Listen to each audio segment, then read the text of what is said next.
that was taken up by the DeWitt County Board last Thursday night at its regular monthly meeting. Clinton Lake Marina Chairman Dan Matthews says the county needs to put something in place to deter that kind of activity. Well, first of all, we need a way to enforce the rules out there. We put up a lot of signage. We put a lot of money into the parking lots. The lower parking lot says there is no boat trailer parking. People are parking down there, right? So we resurfaced it, we painted it, lined it, striped it for cars only. It says don't park on the grass. Of course, people are parking on the grass. So anybody that was out there saw pictures from last week. It's a lot of work to do to help them. But there is a lot of signage out there that no one's following. So and we have no way to deter that, that behavior. So to me, what we'd like to do is first of all, we get everyone to agree that it makes sense to do that. The committee will then go back and say, here's the type of violations that we want to pursue. And here's, a suggested fine that we think is appropriate. And then we have to figure out how are we going to enforce we're going to call someone from the sheriff out there every time and write a ticket. But we need some way to enforce the rules out there. If we have illegal burning going on, we need to address that. We have illegal dumping by slip range, we need to address that. But without any kind of fine system or any kind of, there's nothing to deter those people. We just let them get away with it.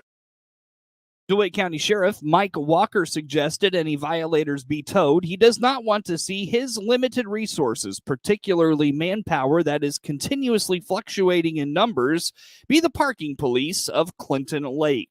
I think you have to create some kind of ordinance. And then the other thing is, in my opinion, most of these things will be happening on the weekend.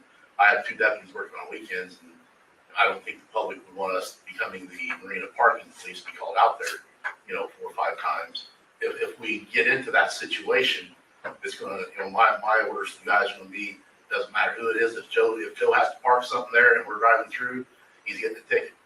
And then you're going to have the prosecution as far as taking it to court if they don't pay it and things like that. Personally, I think the easiest thing is to get a contract with the tow company and have them tow it. They figure, I don't know what you would set the fine at as far as a ordinance violation, as far as a parking ticket. But most people, all right, I'm gonna park here all day. If I gotta pay $25, I'll pay $25. No big deal.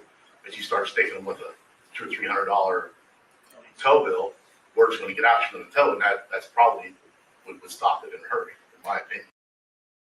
DeWitt County Sheriff Mike Walker suggested the violators, when they encounter a parking violation in town, run a license plate, contact the owner of the vehicle, and get voluntary compliance. At the lake, you run into situations of a person on the water who cannot or will not be back to their vehicle for some time. Obviously, first thing we would do, as a courtesy, try to find you, because we're assuming that you're in here. We run the license plate, find out who it is, check, and then try to find you, tell you to move it. But if we can, if it's an obstruction, then we're just going to tow it. Just like we do if we have a car parked alongside a road. If it's a road hazard, we call them tow it, and then that's the owner's expense.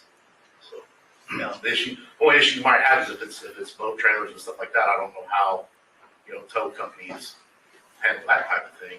But I mean, part of my problem is too. We thought we were going to be at full staff. We just lost two deputies, one in the state police, one in the city. And I got another one just applied for the state police. So probably in the next few months, I may be down to 3 deputies again. So, we're going to be short staffed. And that's the problem. The difference between you parking in the middle of the courthouse parking lot and there, they get out on the boat, fishing a tournament or something. They said they're going to be out there. Matthews stressed this is not a revenue-generating measure for the county. They simply want parking compliance for the safety of everyone at the lake. DNR has recently discussed the lack of compliance in regards to parking at the campground of the lake and the dangers it has presented in recent years. A security system the federal government has condemned is leaving a Logan County school district in a pickle. On the WHOW morning show Thursday, Mount Pulaski School Superintendent Fred Lamke told Regional Radio News the security system they installed as a part of a multi-million-dollar facility update is being banned by the government for its ties to China. When we built the new high school, we put in a state-of-the-art security system with cameras and limited access entries into our building, and cameras at every door, so there's entry that we can see people coming in, and those things that were really great. And then after 1 year, we looked and said, hey, we got some spots we want cameras. And when we started looking to put those cameras in, we discovered that Hikvision, a company from China, their sales of an update of anything in the United States is being prohibited. The United States government has ceased any trade relations with them because of their past human rights things that they've done, and also because there's some spyware things that they're concerned about. So all federal government, state governments have to now remove this. So we put a brand new system in our high school that we now have to remove. We're fortunate that we have some ESSER money, and also we're looking for grants to take care of that. But that's a process that we're going to start this summer. And in doing that process too, we're also upgrading the security and surveillance systems at our grade school.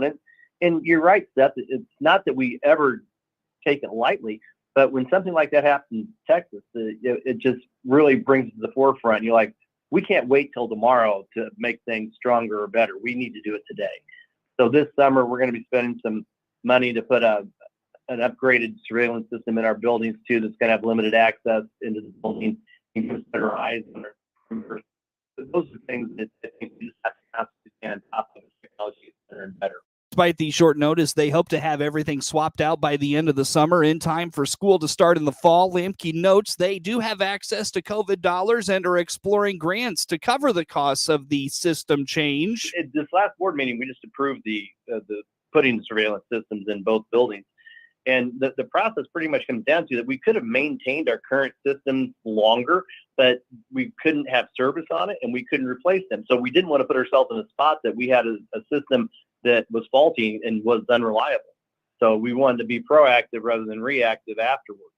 And doing that, we hope to have it all completed before school starts in August. And I know that we're working with Thompson Electric. They're going to be out here to get that stuff done and get into our buildings and start that process as soon as possible. So it is a process, and we're also limited because we want to make sure that the systems that we have at the high school and the systems at the grade school are similar, so that when we're having work done, we're not going through two different companies, two different systems. So keeping that consistency, I think, is very important too in maintaining your surveillance program. Conversations around security in schools are certain to amplify once again following the tragic events in Uvalde, Texas. Lamke indicates security conversations never stop, but they certainly do become more urgent after tragic events. Well, the absolute first thing that goes through my mind is I hope that we never live through a day like what they lived through there in Texas. It's just heart-wrenching when you think about it, and as much control as we try to have over our student security and keeping people safe, to realize it just takes one person to completely thwart that. It's disheartening. It's hard to accept. But, we try and do everything we can in our schools and moving forward to try and make sure our students are safe. I mean, things like that trigger us to go question, what are we doing right? What are we doing wrong? And to look at our buildings and to make sure they're secure. So, it's definitely thought-provoking when those things happen. So we're ongoing doing that. We're always looking at our processes. Every year we have a meeting with the Logan County Sheriff's Office and our local police department here in Mount Pulaski to sit down and look at our plan. And Logan County has a comprehensive plan for school districts and how to respond in these situations and how to plan for them. So every year we're looking at those things. Last year we hired Logan County Sheriff to be in our buildings as an SRO officer. And that gives us constant contact with them. They're always in our building. They're working with our kids. There's a presence on our campus. And then there's a constant presence with the Mount Pulaski Police Department. We've been very fortunate just to have a really strong relationship with those two groups. And their presence in our building on any given day, when you pull up to our schools, there's a good chance that you're going to see either Mount Pulaski Police or the Logan County Sheriff sitting in front of our building. Lamke feels having a law enforcement presence at their building acts as a deterrent to anyone who might think about harming people near the campus. He credits the district school resource officer for forging strong relationships with teachers and students to stay apprised of any issues that may be going on.